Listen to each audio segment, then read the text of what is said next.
as we get into a game preview presented by Simply IOA. 3 big things for you going into this game against the Cincinnati Bengals. And the first is pressuring Joe Burrow. Are you tired of talking about this yet? Because we definitely have talked a lot about this, but that's how important it is. Get to the quarterback this week. He has been sacked 14 times in 3 weeks, most out of any quarterback in the NFL. 8 sacks just last week. Josh Allen talked to us yesterday and says we have to play with that dog in us this week. Big eyes on the defensive ends going into this game against the Bengals on Sunday. All right, big thing too is let Gardner go. Let him throw the ball. And if he has to get outside the pocket, then call the call the right way and let him go. Too many checkdowns against the Dolphins. I think we all can agree on that. And now that that's on tape, we're going to be seeing the defenses play well against that going forward. And finally, big thing 3 is protect the ball. This goes without saying. -2 in the turnover margin so far this season. Can't make dumb mistakes. Can't shoot yourself in the foot going into this game against the Bengals. Looking to at least maybe break even with that turnover margin on Sunday. We shall see. Let's go back to Brian Sexton. And Brian, I'm sorry, I've asked you about this every single day on Jags Drive Time, but it's that important. This guy, Joe Burrow, yes, he's a rookie. He doesn't play like a rookie. You can't talk about this game without first talking about him and attempting to pressure him. Well, you know, Ashlyn, if there was a 4th key to the game, it would be 3rd down. The Jaguars just aren't winning enough on 3rd down. They're allowing their opponents to convert 50% of the time, and they've given up 73 first downs through 3 games. If you give Burrow the kind of time that they gave Ryan Fitzpatrick, he won't look like a rookie quarterback. He is very talented. He's completing 2/3 of his passes. He doesn't make a lot of mistakes. He's got 5 touchdowns and 1 interception. The thing he does is he holds the ball, and he's been sacked 14 times. So look, if you don't pressure him, he'll keep that team on the field, and you'll find yourself in a hole. You've got to figure out a way to pressure. People want to say they want sack.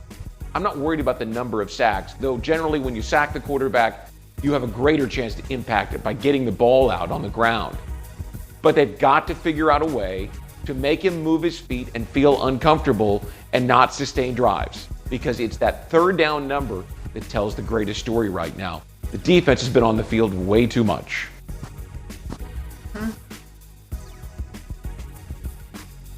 John, do you agree with Brian talking about Joe Burrow? I feel like we have definitely harped on him this week, but he's unlike any rookie quarterback. Doug Marrone talked about it on Monday, that he was almost in shock of how much he's progressed in just 3 short weeks. Yeah, and they also talk about his toughness, which is probably the quality that's going to get him through this season. They talk about him taking hits and getting right back up. There's a tremendous amount of respect for this guy. Brian mentioned the 3rd downs. The other, hate to keep harping on bad news about the Jaguars' defense, but there's been a lot of drives where they haven't gotten to 3rd down. It's not just 3rd down; it's that they're not either getting there, or when the other teams get there, it's on 3rd and 1.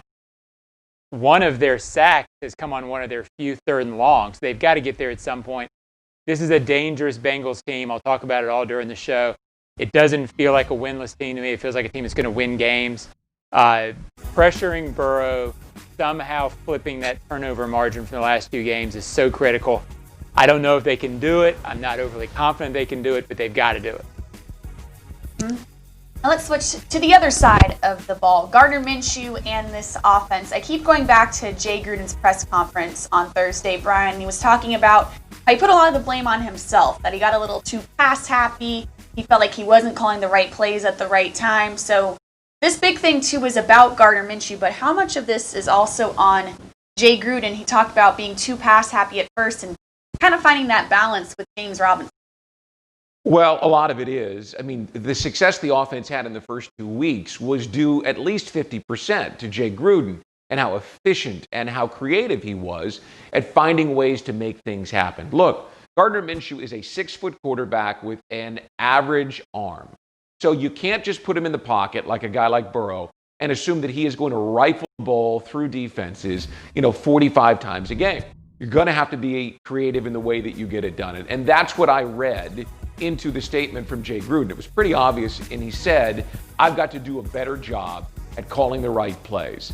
To me, look, We all want to see him stand in the pocket because that's what the elite quarterbacks do. Not what he does. He's better when he's moving. He's better when there's screens, when there's draws, when there's things that get guys moving in different directions. And then he's very smart and he takes advantage of those. Do what he does best. Don't try to convert him into a pocket passer because I just don't see that being him.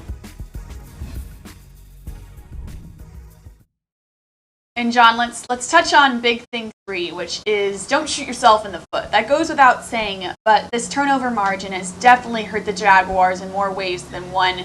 We talked about it yesterday during Hot Takes, or not Hot Takes, I can't remember. I don't even know what. We were talking about not shooting yourself in the foot and how you don't foresee this turnover margin being at 0 after this game, which is a lot to ask. They would have to get 3 positive turnovers over to get to 0 on the season. But you definitely don't want to see it go lower than -2 this Sunday. Yeah, the turnover, it's easy to talk about that and forget sort of how they got here. They haven't been careless with the ball. There was the turnover against Tennessee that Colin Johnson sort of jumped up. That wasn't a careless turnover on Minshew's part. The turnover or the interception against Miami late in the game when you're trying to make a play, that's a non-factor. You're going to have turnovers occasionally during games. I don't worry about the offense and turnovers. This doesn't feel like a careless team with the ball team. Gardner's not that guy. I don't know that he's throw it down the field guy, but he's certainly not going to be careless with the ball. The issue is more, can the defense get enough pressure to turn that stat around?